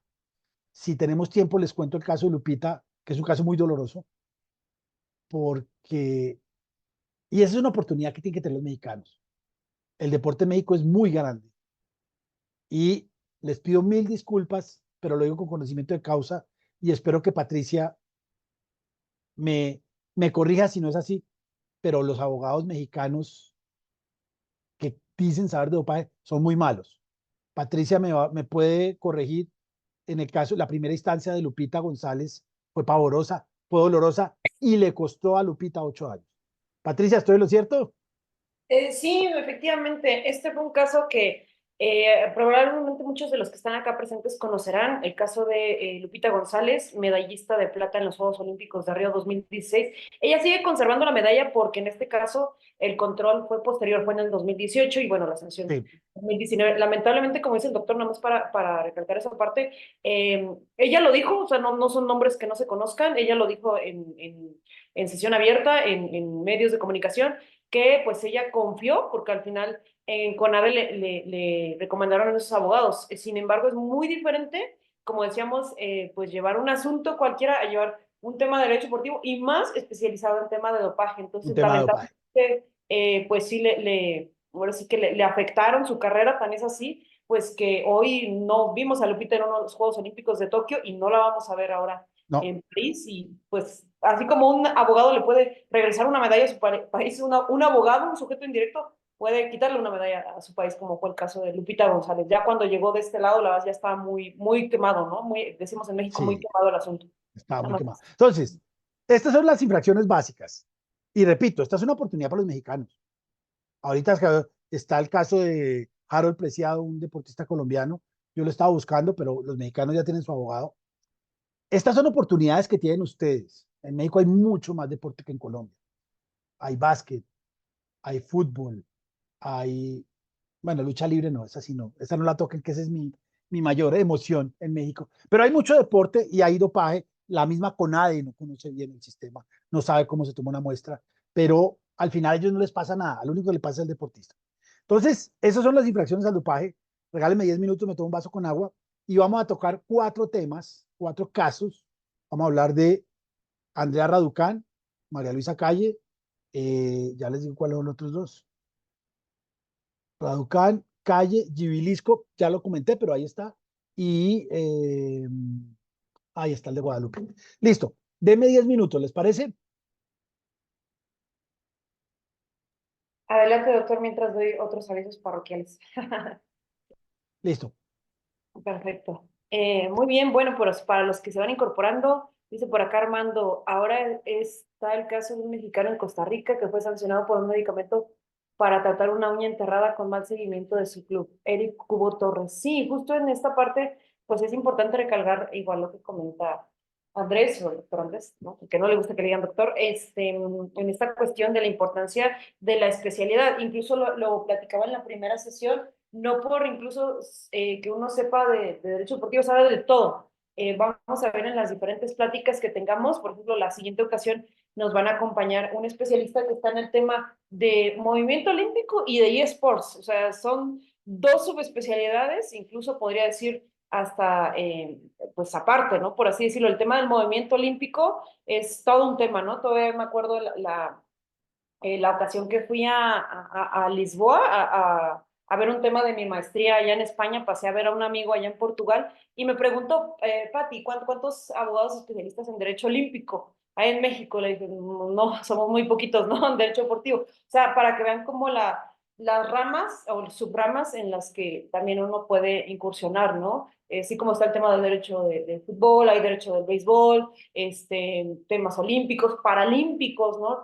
Nosotros estamos asesorando al Comité Paralímpico Mexicano, es una subespecialidad, pero totalmente distinta, y le hablan a uno en otro idioma, créanme. El movimiento paralímpico es otro tema, ¿no? Las reglas paralímpicas y todo eso. Y así también el tema del dopaje es un tema muy especializado. Y como dice Andrés, o el doctor Andrés Charrea, pues en esta parte es bien importante tomar esa pues sí, subespecialidad, por así decirlo, para tomar un asunto. El caso de Lupita González, ustedes lo pueden googlear. Fue un caso muy lamentable, como dice Armando, en donde pues Lupita estaba pronosticada, de hecho, para ser medallista en Tokio, ¿no? Lupita seguía, de hecho, entrenando, o incluso sigue, de hecho, esa es la historia, y pues lamentablemente los abogados que llevaron pues la primera parte del caso, pues sí, fue muy lamentable porque pues a nivel internacional, digo, a grandes rasgos, esto es un tema, repito, que se hizo público, por eso lo puedo comentar.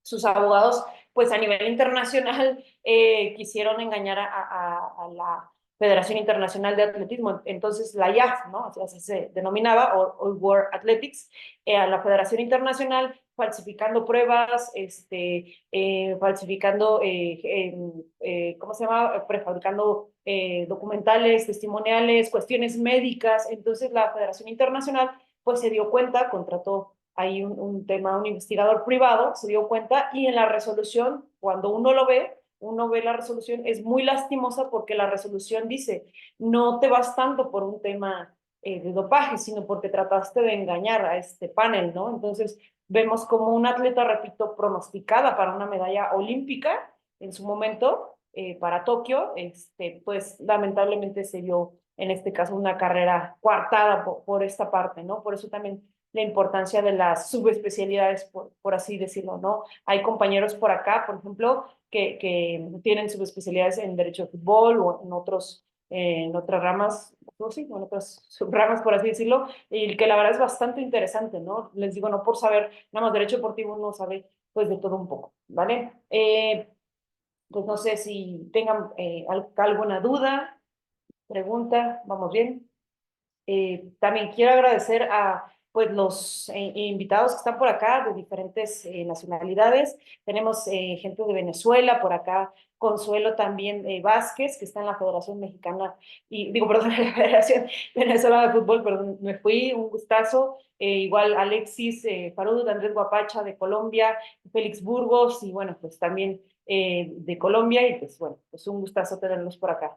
Adelante, Andrés, el escenario es tuyo. Bien, entonces, ¿me oyen? Sí, ¿Todo bien? adelante. Bien. Quiero tocar cuatro temas, voy a ver si canso. Lo primero es, ¿quedó claro lista y código? Obviamente, esto es un muy buen...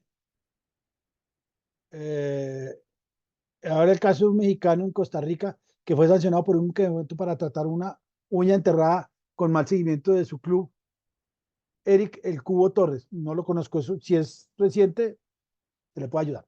Bien, repito, el tema de la lista y del código es un tema mucho más largo, pero estamos en una plática distendida donde quiero que entiendan un poco los temas y vamos, dejar de compartir, y vamos analizando cada uno de los casos.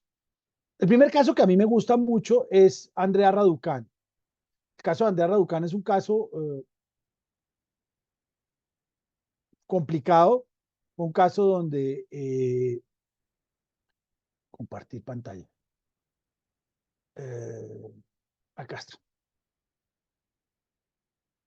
El caso de Andrea Raducanu es un caso, digamos que con Andrea Raducanu empezó todo. Fue un caso de los Juegos Olímpicos de Sydney. En ese momento apenas estaba empezando, tanto código como lista. WADA se creó en el 99, de manera que en el 2000, los Juegos Olímpicos de 2000, apenas estaba empezando.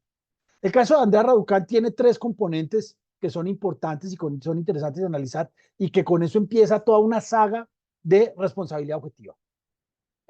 Andrea Raducanu era una gimnasta muy joven, creo que tenía 15 años, rumana, que fue a competir en los Juegos Olímpicos de Sydney con su equipo. Tenía un médico de por lo menos 10 años de conocimiento y que le trataba pues todas las dolencias. Había una buena fe y una confianza legítima en que el médico sabía de dopaje, que casi nunca sabe. Y en ese momento era la mejor deportista, la mejor gimnasta del mundo. Andrea era la mejor gimnasta del mundo y le da gripa, como está ahorita Patricia, y le pide al médico que le dé algo para la gripa. El médico en Sydney busca un antigripal que se vende sin receta médica, que tenía pseudoefedrina, si no estoy mal. Sí, pseudoefedrina. Y la pseudoefedrina estaba prohibida, estaba en la lista de sustancias prohibidas y salió positiva. Hay dos o tres temas que son importantes de analizar allí. Es que no solo a Andrea Raducanu, que pesaba como 40 kilos, sino a una compañera de equipo le dieron la misma sustancia. Por peso, a la compañera no se le detectó la sustancia, mientras que a Andrea Raducanu sí. La defensa de Andrea pues tenía tres componentes que eran importantes y que desde ahí se manejan, y a mí no me gusta cómo se manejan, pero bueno, uno, pues que no mejoraba su rendimiento; dos, que lo consumió de manera involuntaria; tres, que era menor de edad; y un cuarto allí es que se lo dio un médico y que había una confianza legítima en ese Creo médico. que eran las 8, ¿no? Ay, Manuel, tú puedes silenciar. Ajá.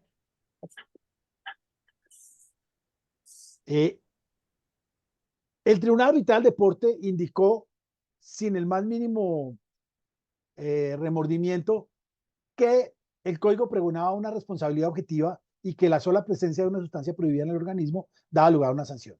Repito, había una deportista compañera de ella que había consumido la misma sustancia, que lo dijo, y que no salió por temas de peso. Y aún así, ni se sancionó a la otra, ni se exoneró a Andrea Raducanu. Hoy, casi 25 años después, Andrea Raducanu sigue buscando que le devuelvan su medalla porque no tiene sentido. Es más, el fallo es tan absurdo que en el mismo fallo le piden disculpas a la deportista, pero lo que entienden es que se pregona una responsabilidad objetiva y la sola presencia de una sustancia prohibida da lugar a una sanción. Es el primero. Es muy interesante porque empieza toda la saga de dopaje allí, 2001, en dopaje, y ya empezamos a ver cómo venía la mano para los deportistas. Es un caso que está en el TAS.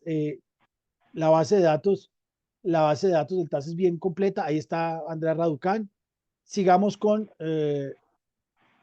ese, me gusta mucho porque es juro que yo llevé el caso de María Luisa Calle. Ya les comenté los hechos y a María Luisa la sancionan por heptaminol, que repito no estaba en la lista y que María Luisa no había consumido. En Colombia la Universidad Nacional descubre el problema. Y es que el isometripteno, que estaba en la sustancia que ella consumió, se transformaba en heptaminol por una serie de procesos químicos que se llevan a cabo en el laboratorio, y por lo tanto María Luisa no había consumido heptaminol. Pero, y ese es otro de los temas que a mí me llama mucho la atención, no me divierte, me da mucha ira, es que WADA cambia. y muta. Entonces, la primera sanción a María Luisa es por presencia de una sustancia prohibida, heptaminol, que estaba en el tubo de ensayo porque se produjo. En mitad de proceso, nosotros logramos decir, ojo, heptaminol nunca lo consumió María Luisa porque lo pasó con una transformación del isometepteno que sí lo consumió, de hecho lo declaró en el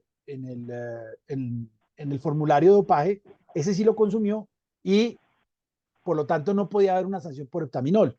Pues bien, en pleno proceso, el Comité Olímpico y WADA cambian y dicen, no es presencia de heptaminol, sino uso de isometepteno. Isometepteno tampoco está en la lista y también dicen es una sustancia similar. Entonces, cuando uno le toca enfrentarse a este tipo de barbaridades, pues es muy difícil. Primero, perdió una instancia. La primera instancia por isometepteno no existió. Nos tocó ir a defendernos, me tocó porque sí lo hice solo, ir a defenderme en segunda instancia por isometepteno. El proceso fue largo, el proceso se demoró más de un año. Por eso digo que no tiene sentido que un deportista tenga 3 días para rendir descargos, sobre todo en olímpicos o en mundial, y para fallar se tomen un año. Es decir, ¿dónde está un balance? Pues bien, María Luisa consumió isometepteno. El Comité Olímpico dijo que el isometepteno era una sustancia prohibida porque era similar. Y ese es el caso que tocó analizar. Es muy largo, el proceso fue muy largo, pero al final, para que una sanción, y eso lo logré sacar a punta de, no sé, una inspiración divina, eh, para que una sustancia similar, cuando la UADA o cuando cualquier entidad sancionatoria dice es que esa sustancia es similar, hay que probar que la sustancia es similar porque el Comité Olímpico dijo, no, es que el isometepteno es similar a la adrenalina, pero es que la adrenalina no estaba en la lista de sustancia prohibida. Entonces, no. Entonces, y fue una pelea muy larga. Entonces, para que una sustancia similar, para que se pueda sancionar a un deportista por una sustancia similar, la entidad que sanciona tiene que decir que sí, y obviamente tiene que decir con estudios que la sustancia es similar a una sustancia que está en la lista, uno, y dos, que la sustancia cumple con los requisitos de dopaje, es decir, o que es perjudicial para la salud, o que mejora el rendimiento, o que está en contra del espíritu del deporte. Si no se logran hacer esas dos comparaciones, el deportista no puede ser sancionado por dopaje. Ese es un caso que suena muy fácil, pero que en el 2004, donde no había muchas herramientas y en un caso donde no había muchas posibilidades de saber qué es similar y nada de eso, fue difícil. Pero gracias a esa teoría que se inventó completa de que tenía que ser similar a una sustancia que está en la lista y que además tenía que tener los requisitos de ser dopante, se cambió el sistema. Ronnie, por favor, apagar el micrófono. Listo, gracias, Ronnie. Esa es María Luisa Calle. Hay 2 casos más que me interesa comentar, no los bajé acá, y después vamos a hablar desde Lupita. Sí, todos son periodistas que yo conozco. A ver, acá hay un chat. Ah. Hay 2 casos que son muy interesantes y que los quiero comentar porque tienen que ver con apertura de muestra B y debido proceso. Uno se enfrenta a dopaje y hay una cantidad de cosas, de verdad es darse contra las paredes. Yo tuve un caso que se llamaba Omar Pinzón. Omar Pinzón era tal vez el mejor nadador que había en Colombia y salió positivo por cocaína. El deportista hasta hoy asegura que no consumió cocaína. Bien, hay que creerle a la gente. Cuando el deportista entrega muestra, la muestra se pierde. Se pierde no sabemos dónde está. No hay una cadena de custodia. La cadena de custodia, eso es más de derecho penal, pero también lo tiene que tener derecho penal. Es una enumeración de personas y lugares donde la muestra debe estar. Es decir, la muestra la recibe el chaperón de dopaje, se la entrega al jefe de dopaje. Si se va a transportar el jefe de dopaje, se lo tiene que dar a una persona específica que lo tiene que llevar a la estación de recogida para que se lo dé después a otra persona específica en el laboratorio de control para que lo abra otra persona específica. Es cadena de custodia. Si no se respeta la cadena de custodia, en cualquier otro proceso, la prueba se cae. Acá no. Acá dicen, sí, el caso de Omar Pinzón, no supimos dónde estuvo la muestra, no supimos quién la transportó y además no supimos cuál fue la conservación de la muestra, porque Cali es una ciudad donde el clima son 25, 26 grados y las muestras, sobre todo cuando son muestras biológicas, pues son muy sensibles y se pueden dañar. Nada de eso sirvió. Lo que le decían a uno es, sí, no sabemos dónde estuvo, no sabemos cómo se conservó, no sabemos quién la transportó, pero eso no produce cocaína. Que uno dice, bueno, pero ¿dónde está el debido proceso? ¿Dónde está la cadena de custodia? ¿Dónde está la conservación de la muestra? No. Dice WADA en el código que para que se pueda alegar alguna de estas fallas es que tiene que haber un indicio que ese error en la cadena de custodia o en la conservación dio lugar al positivo en el caso de Omar Pinzón por cocaína. Es muy difícil. Pero entonces el debido proceso en el dopaje casi nunca va en favor del deportista. Repito, cadena de custodia no les importa, conservación de la muestra no les importa, pero hay un caso donde sí es fundamental y yo no lo entiendo. Y se los confieso, no lo entiendo, pero lo utilizo. Es la apertura de muestra B. Habíamos dicho que la apertura de muestra B no cuesta o no está costando en Salt Lake City y tiene una particularidad. Y es que el deportista tiene derecho a observar la apertura de muestra B o a mandar a alguno de a un representante al que él diga, a que vea cómo se abre la muestra B. Y ese es un derecho que es fundamental. Es decir, digamos que ese es, ay, se me perdió. Bueno, pero ya no estamos hablando de ese. Ese es un derecho que no se le puede negar al deportista. Si se abre mal la muestra B, se cae todo el procedimiento. Ese fue el caso que se conoció en un proceso que se llamó Wen Tong. Wen Tong era una campeona mundial de judo que ganó una medalla mundial en Rotterdam y salió positiva por clenbuterol. Clenbuterol se parece a la trembolona y a la boldenona, pueden estar en la carne porque son hormonas que sirven para levantar ganado. Y entre el Comité Olímpico Chino, la Federación China de Judo y la Federación Internacional de Judo empezó a dar un cruce de comunicaciones para ver si abrían o no la muestra B. Hay una cosa que a mí me llama mucho la atención de los dirigentes, es que le dicen a los deportistas, vea, mija o mijo, no habrá muestra B, confiese y nosotros lo tratamos bien. Pero lo tratamos bien no puede, es decir, renunciar a apertura muestra B no es una conducta que atenúe la pena. Repito, no abrir muestra B básicamente es decir, no tengo plata o no considero pertinente abrir la misma orina, entregar en el mismo momento para que sea analizada en el mismo laboratorio por los mismos equipos. Pero en el caso de Wenton, y abrió esa ventana, y yo ya llevo dos con ese tema, es que Wenton no autorizó la apertura de la muestra B y de todos modos el laboratorio acreditado abrió muestra B y salió positivo por clenbuterol. Es decir, muestra A y muestra B fueron coincidentes en clenbuterol. La sancionaron 2 años, en aquel momento eran 2 años, y Wenton apeló al TAS.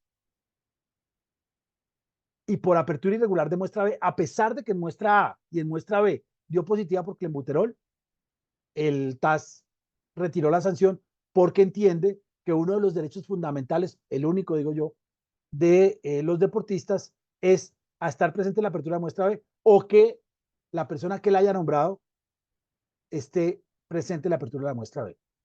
Ese es un antecedente importante porque en la mayoría de sitios no es abrir bien muestra B. Ese caso lo retomé yo con una deportista colombiana que salió positiva por eritropoyetina, por EPO, la de Armstrong, que es un dopaje muy duro. Y que yo sepa, ningún otro deportista ha salido bien librado de EPO. Pero el caso de Erika Abril fue exactamente el mismo. Muestra A, positivo por EPO, y fuimos a en ese momento era Coldeportes, lo que para ustedes es CONADE, a pagar, porque en ese momento había que pagar, y la apertura de la muestra B era en Montreal, pagamos para la apertura de muestra B. Y una vez pagado, el Comité Olímpico, no, el Coldeportes colombiano, la CONADE colombiana, ordenó apertura de muestra B, sin la presencia ni de la deportista o de una persona que hubiera, no, era en Salt Lake City, o una persona que hubiera ido a mirar la apertura de la muestra B. Mirar la apertura de la muestra B es la plata más bonita que uno se gana, son $100, y es ir a ver que le den a uno una pipeta y un frasquito, y mirar que, pues, que no haya nada raro, pero realmente es muy poco. En el caso de Erika Abril, también por apertura irregular de muestra B, a pesar de que muestra A y muestra B dieron positivos por eritropoyetina, la retiraron la sanción. Entonces, es muy importante la apertura de la muestra B, y más cuando no cuesta. Hoy en día, si a mí me toca un deportista, el que sea, donde sea, le digo que abra muestra B. No se pierde nada. Si la muestra B está mal abierta, el proceso se cae. No le veo sentido, yo no lo entiendo, pero eso es jurisprudencia de Wenton y antes. Y hubo otro caso muy interesante, porque lo que algunos tribunales del TAS entienden es que si se pregona responsabilidad objetiva, strict liability, lo que se debería pregonar también era strict observation, una observación estricta de las normas. Hay un caso muy interesante de Verónica Campbell, donde salió positivo también, pero hubo una cantidad de irregularidades en la muestra, en la toma de la muestra, que le permitieron al tribunal decir, acá se saltaron por la faja todo, como dicen los españoles, se saltaron a la torera todo, no podemos sancionar a una persona cuando la recogida era una muestra parcial, es decir, que la deportista no pudo entregar suficiente volumen de orina, entonces le tocó darlo en 2 frascos, es un tema mucho más complicado, pero empezamos a movernos, y fue el mismo caso de Omar Pinzón, hacia que las autoridades observen más las normas que le da el código. En el caso de Lupita no observaron ninguna. De hecho, el director del laboratorio y quien recogía la muestra son esposos. De manera que ahí no había control de nada. Todo fue irregular, pero bueno, eso es otra historia. Entonces, el tema de Wenton y de Erika Abril es que si se abre mal muestra B, el proceso se cae. Y es muy importante porque es de las pocas herramientas que tiene uno. Sustancias similares cada vez hay menos y mm, es difícil. Normalmente algunos procesos de dopaje se caen porque hay sustancias contaminadas. Ya vamos a hablar de trembolona, clenbuterol y boldenona, pero los casos de dopaje son muy difíciles. Y últimamente está llegando unos casos que son muy, muy complicados, que son los de sustancias prohibidas por ingesta de carne. Ocurre que en la mayoría de países, no en la Unión Europea, se puede levantar ganado con muchas hormonas. En Colombia, la boldenona; en México, la boldenona; en Colombia, boldenona y trembolona; en México, boldenona y trembolona se pueden utilizar en el ganado. Y estas sustancias no se descomponen con el calor. Entonces, un filete de carne asada que ha sido levantado con boldenona si yo me lo como, la boldenona va a entrar a mi organismo. Lo que dicen los ganaderos es que es imposible eh, que para que la boldenona dé buenos resultados en un deportista tenía que comer una vaca. Lo que no entienden los ganaderos y lo que no entiende la mayoría de gente es que con cualquier cantidad, por mínima que sea, da lugar a una sanción. Entonces, ¿qué es lo que pasa? Ustedes consumen carne o el deportista consume carne, le da boldenona. No dicen para mejorar el rendimiento, para mejorar los músculos, no. Hay boldenona y eso da sanción. Entonces, los casos de trembolona, clenbuterol y boldenona son unos casos muy difíciles porque hay 2 posibilidades y se habla mucho del balance de probabilidades. Hay 2 posibilidades que el juez tiene que mirar en los árbitros. 1, se pinchó, o 2, la consumió con carne. Lupita salió positiva por trembolona y por lo que yo hablé con Lupita durante muchísimo tiempo, la única forma de que hubiera entrado a su organismo es por la ingesta de carne, unos tacos, no me acuerdo bien el nombre, pero eso es. Lo mismo pasó con Robert Farah, lo mismo pasó con Juan José Amador, lo mismo pasó con Doménica Suero y con una cantidad de pesistas colombianos. La carne colombiana es una carne levantada con boldenón. No hay nada que hacer. Pero también es cierto, porque lo investigamos en los almacenes veterinarios, también es cierto que hay, sobre todo, pesistas y personas que van al gimnasio que quieren crecer músculo rápido, lo utilizan ellos.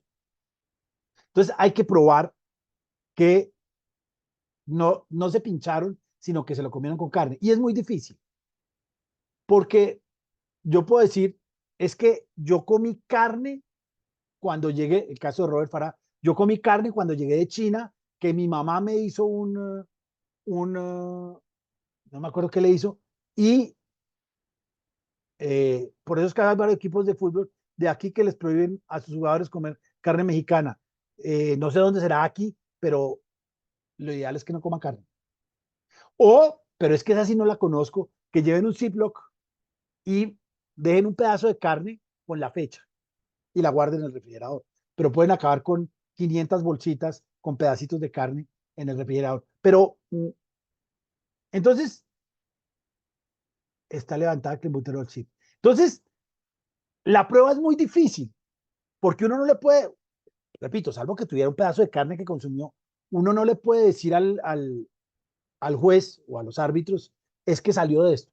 ¿Qué se ha hecho en el caso de Robert Farah y en el caso de los pesistas y en el caso de Doménica Suero? Lo que se dice es, mire, durante esta época, el deportista comió carne que se compró en este supermercado.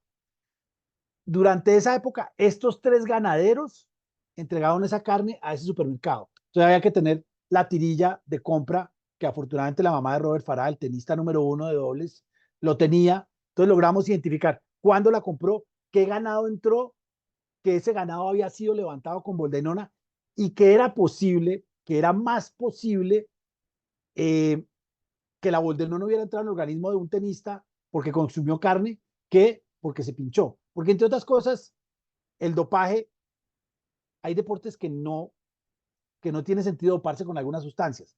¿Para qué le sirve a una gimnasta un medicamento que le mejora el fondo en carrera? Es decir, ¿para qué le sirve a una gimnasta una sustancia que le dé músculo? Una gimnasta no necesita músculo, necesita flexibilidad. Entonces, el caso de Boldenona y Robert Farah, lo que tocó decir es, mire, Robert Farah comió carne comprada en este sitio que fue proveída por estos tres ganaderos que utilizaban boldenona y muy posiblemente esa carne fue la que le dio boldenona, porque además su compañero de dobles que comió, salvo cuando llegó a Colombia, porque cada uno se fue a la casa de la mamá a que la mamá lo consienta, que es lo que uno hace cuando llega de viaje, salvo en ese momento, siempre comieron lo mismo. Entonces, al final, y lo mismo pasó con Doménica Suero, que fue con una, pues lo que logramos de fue con un espagueti boloñesa con carne. El caso de Lupita era similar. Desafortunadamente, en primera instancia, los abogados se inventaron pruebas, se inventaron facturas, se inventaron restaurantes que no existían y se inventaron una serie de cosas que no eran ciertas, se la inventaron. Tuvo Lupita la malísima suerte de que la IAF envió un investigador privado al DF y el investigador logró fácilmente, es decir, era un restaurante que no existía, logró fácilmente decir, ese restaurante no existe y están falseando pruebas. Por esa razón, la primera sanción fue de 4 años. Nosotros llegamos un equipo de abogados entre la primera, es decir, a la apelación al Tribunal Arbitral del Deporte. Y fue muy doloroso, porque en primera instancia lo que dijo el abogado, que es muy bueno, es un amigo, Arriagada, es que todo lo que dijeron de ser cierto hubiera sacado a la deportista del problema. Sí, Lupita consumió carne con trembolona, Lo que hubiera sido juicioso es hacer algún tipo de investigación con las autoridades fitosanitarias de México o hacer algunos análisis, pero no decir mentiras. Cuando fuimos en apelación, lo que nos dijeron es, esas pruebas son falsas, fue mentira y por lo tanto sostenemos la sanción. Pero lo más doloroso fue que después ya abrió otro proceso por lo que les dije acá, por manipulación, intento de manipulación de cualquier parte del proceso de control del dopaje por parte de un deportista. Tampering se llaman en inglés. Y por eso la sancionaron 8 años. Entonces, ya hay un caso, Lawson, en el TAS por trembolona, donde dicen, por la ingesta de carne se dio la presencia de trembolona. Entonces, lo que hay que hacer, lo que pasa es que es difícil y hay que convencer. Y con boldenona hay un problema grande, es que todos los atletas de la trama rusa utilizan boldenona, pero lo que me dijo un médico que sabe de dopaje en Colombia es que la boldenona sola no sirve para nada. Es un coadyuvante con otros dopantes para mejorar el rendimiento. Entonces, ese es un tema difícil. No hay ningún tema de dopaje fácil, ninguno. Uno dice ya está ganado y el afán, al menos en Colombia, de las autoridades es sancionar. No les interesa nada más. Sancionar, sancionar, sancionar. Yo he tenido muchos casos francamente dolorosos donde el deportista o no sabía ni siquiera qué consumió, si lo consumió o nada. Y siguen siendo sancionados 4 o 2 años sin poder hacer mucho. Tiene un problema como abogado, es que es una relación que se deteriora muy fácil. Y claro, el deportista dice, pues que usted mañana va a seguir trabajando. Yo no, yo tengo 4 años sin trabajar. Y a mí el dopaje cada vez me cuesta más trabajo porque es muy doloroso, pero además yo tengo un problema es que dicen, pues que usted ya ganó, ¿por qué no ganó el mío? Pues porque no es fácil. Yo no cuento los que he perdido, que son muchísimos. Hoy me gané uno bueno. Pero el tema del dopaje es un tema muy complicado porque tiene temas médicos. La hematodinamia de cada, por dónde se expulsa, por riñón, por hígado, cómo sale, cuánto tiempo borra. Hay que pedirlos, siempre que uno pide apertura de muestra B, pide apertura, pide el paquete de análisis, ese cuesta para ver y uno va aprendiendo y hay que buscar médicos amigos que ayuden. Pero es un caso difícil, es un caso difícil, son casos difíciles donde normalmente se pierde, donde el otro problema gravísimo es que los deportistas no tienen dinero, porque cuando salen sancionados por dopaje pierden todo, pierden patrocinios, pierden ayudas y por lo tanto ir a cobrar es muy doloroso, pero además muy difícil. Entonces, todo es complicadísimo, es muy doloroso y la posibilidad de ganar es francamente mínima. Hay muchísimos más casos de dopaje, hay muchos más estudios. Si quieren aprender, les recomiendo ir al Tribunal Vital Deporte. La jurisprudencia del TAS es bastante amplia. Hay casos muy interesantes, casos que han recogido varios temas y que ayudan a entender un poco esto. Para hablar de derecho deportivo y de fútbol, que es lo que me gusta, hay muchísimos más temas. Dudas, preguntas, comentarios, comenten. Aprovecho para preguntar. ¿Sí? Buenas. No hay dudas ni preguntas. Hora y 45 y no hay ni una duda. Bueno, o no entendieron nada o lo entendieron todo. Espero que sea lo segundo. Una pregunta, buenas noches. Alexis. Una pregunta. Entonces, desde el punto de vista de lo que sería la técnica de litigación, ¿cuál crees tú que es como la estrategia más eficiente para poder ganar un caso de dopaje? Que veo que inclusive es más fácil, te lo confieso, es más fácil lograr una inocencia en un caso de cartelización empresarial que en un caso de dopaje, por lo que me Sin estoy lugar a dando dudas. cuenta. La primera es apertura irregular de muestra B. La segunda es algún proceso que ya está caminando más. Eh, cadena de custodia, conservación de la muestra. La tercera es mirar si es algún suplemento contaminado. Esa es la más fácil. Y la otra, en el caso de boldenona y eso, al final, y eso lo dice el código muy claro, tiene que haber un balance de probabilidades, es convencer de cualquier forma al panel que, que no consumió la sustancia o que es una sustancia contaminada. Es muy difícil. Normalmente se caen por temas procedimentales, pero por temas, pues si está la sustancia. Pero además es muy difícil, pues yo digo, pero es que los laboratorios de WADA no son perfectos. Y ellos sí son tan perfectos que durante 8 años los mejores laboratorios de WADA no pudieron detectarle un solo día a Lance Armstrong que tenía alguna sustancia prohibida. Entonces se ríen y dicen, no, no, no, es que ese fue un caso especial. Realmente es difícil. Yo no, a mí me gustan. Lo que pasa es que me cuestan, me duelen mucho. Primero me duelen, me da dolor, porque la realidad es esa. Yo mañana sigo trabajando, ellos no. Segundo, son difíciles, son costosos. El último caso, el de Nairo, pues que no fue dopaje, no hay por dónde. Entonces, se utiliza mucho polígrafo y análisis de pelo y de uña y de vello púbico.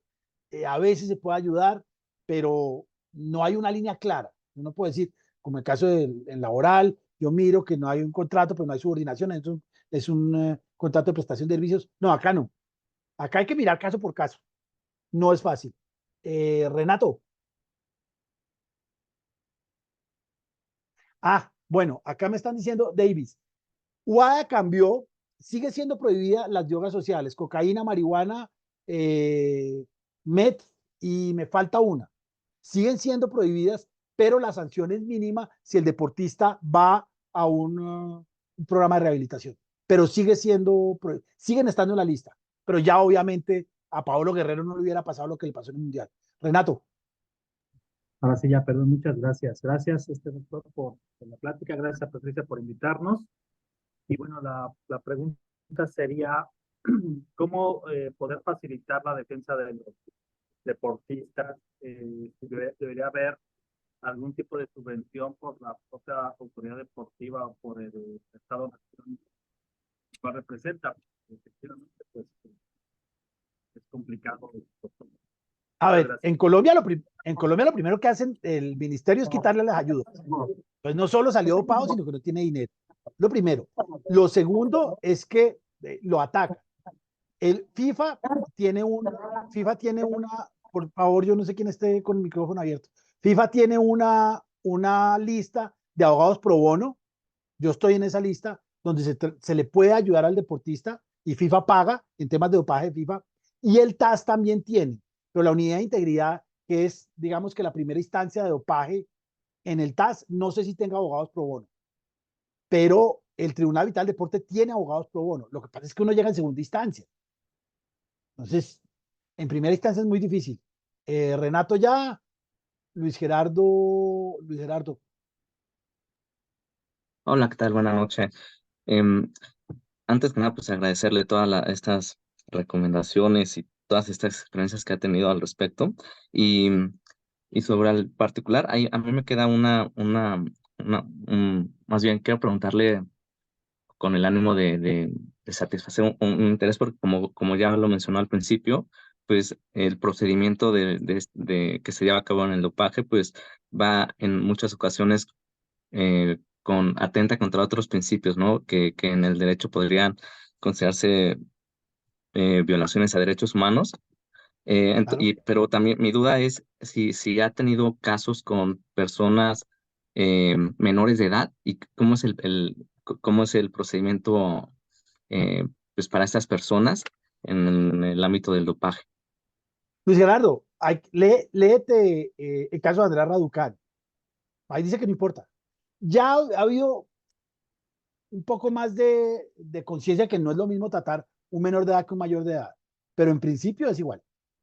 Léete el caso de Andrea Raducán, es de los primeros del TAS. En Colombia, y se ha logrado, se utiliza el sistema el derecho de tutela o el derecho de amparo mexicano para lograr salir en eso, pero tampoco, el problema es que los jueces no le creen mucho a los deportistas, entonces no es fácil. Armando. Sí, abogado, muy buenas noches. Muchas gracias por la Maravillosa exposición, siempre es un deleite escucharlo. Una voz autorizada. Oiga, una pregunta, he tenido esta duda. ¿Cómo se determina la duración de las sanciones por dopaje en el TAS? ¿Se toma en cuenta, no sé, un grado de dolo, de negligencia del infractor? ¿Cómo es que Ojo, se individualiza? se pregona responsabilidad objetiva, Armando. Uf, De manera que no hay algunas, hay más causales de agravación que de atenuación. Normalmente son 4 años.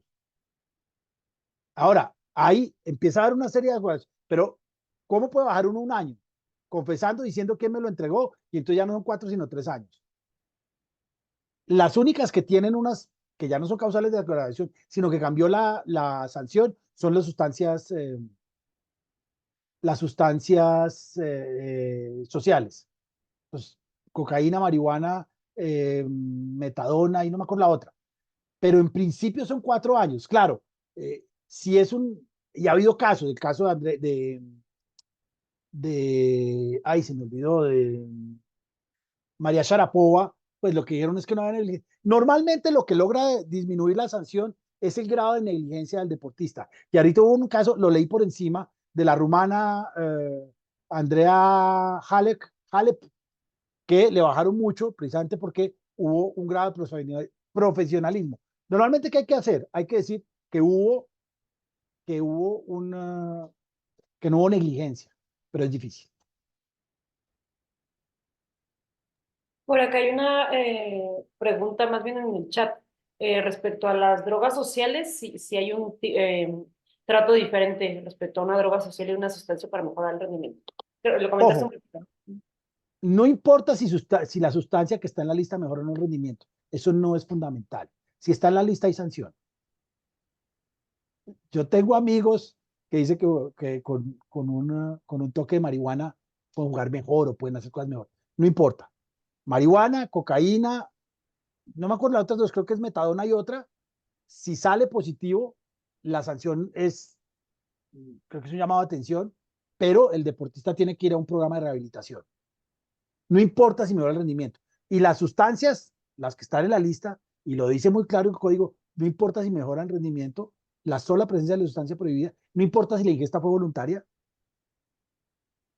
o involuntaria, la sola presencia de una sustancia prohibida da lugar a una sanción. Entonces, es muy de periodismo, y no quiero ofender a nadie, pero los periodistas creen que los únicos dopantes son los que mejoran el rendimiento. No, son los que están en la lista. Y con eso sale. Está en la lista, no lo puede consumir. No es que no mejora el rendimiento, no importa. Es que es un jarabe para mi hijo, que es un jarabe pediátrico. No lo tomes, compadre. Si tú lo miras y dice que sale, me estoy viendo, hidrocortisona, pues no lo consumas. No es que no me va a mejorar el rendimiento, no, pero está en la lista. Entonces, las sustancias de abuso social ya están saliendo, las otras no.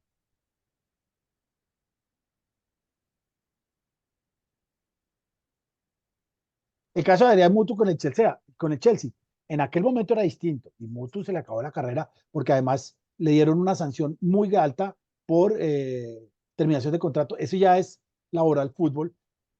Ese es uno de los casos que mezcla los dos y es muy doloroso porque lo sancionan por cocaína. Al sancionarlo por cocaína, Chelsea dice, termino el contrato de trabajo con justa causa, artículo 17 del reglamento del Estatuto de Transferencia de Jugadores, y sancionaron a Mutu con una cantidad importante a pagar como indemnización al Chelsea. No la pudo pagar y se le acabó el fútbol. Pero era en ese momento. Lo que pasa es que hay que mirar hacia adelante. Uno, por ejemplo, en transferencia de menores, dicen, y Messi fue a principios de siglo, hoy en día está prohibida la transferencia de menores. En el caso de Mutu fue un caso de hace ya algún tiempo y pues le tocó pagar y no pudo pagar. Al final bajaron la sanción mucho, pero porque fue a derechos humanos en el Tribunal Europeo.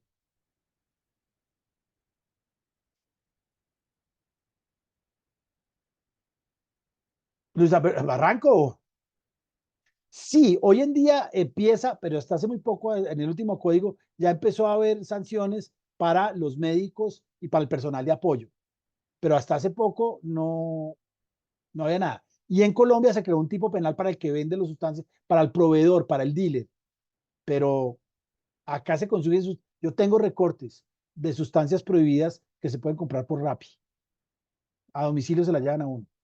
Uno puede ir a, lo reto a que, no sé en México, creo que es un país más serio que Colombia, no mucho más serio, pero un poquito más. Uno puede ir a una droguería y dice, me da una caja de EPO y seguro se la dan. Entonces, hay un tipo penal, pero, y los médicos sí, hoy en día, hubo ahorita un médico que sancionaron, pero son sanciones mucho menores frente a las sanciones de los deportistas.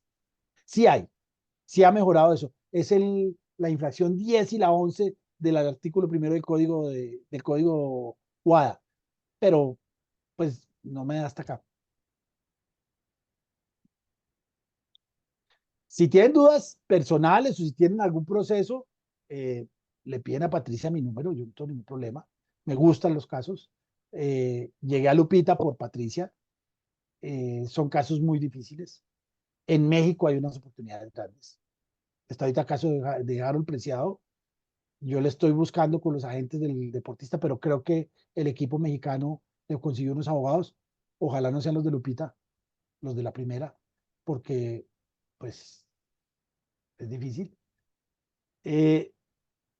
Pues el caso de dopaje hay que trabajarlo, hay que mirar, hay que tener imaginación. No hay que inventar, pero hay que tener imaginación.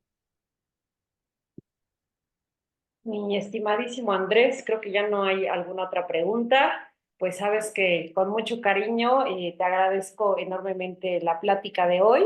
Creo que quedamos ahora sí que muy, muy interesados también en el tema y yo creo que pues este tema de dopaje, como siempre digo, es muy interesante, muy complejo, pero también es bien debatible. Momentico, hay un caso que me están dando acá que es bueno contarlo. ¿Qué pasa con el beisbolista venezolano Alex Cabrera? Esa es una de las preguntas que le hace uno siempre. Béisbol, a ver, MLB, NFL y NBA no tocan WADA. No se olviden que esos tres deportes con NHL funcionan mediante convención colectiva y todo lo manejan en la convención colectiva. El sistema de dopaje de la MLB, que es la que más está tratando temas de dopaje, lo manejan por convención colectiva. Pero, por ejemplo, en NFL ya la marihuana ni siquiera está en la lista.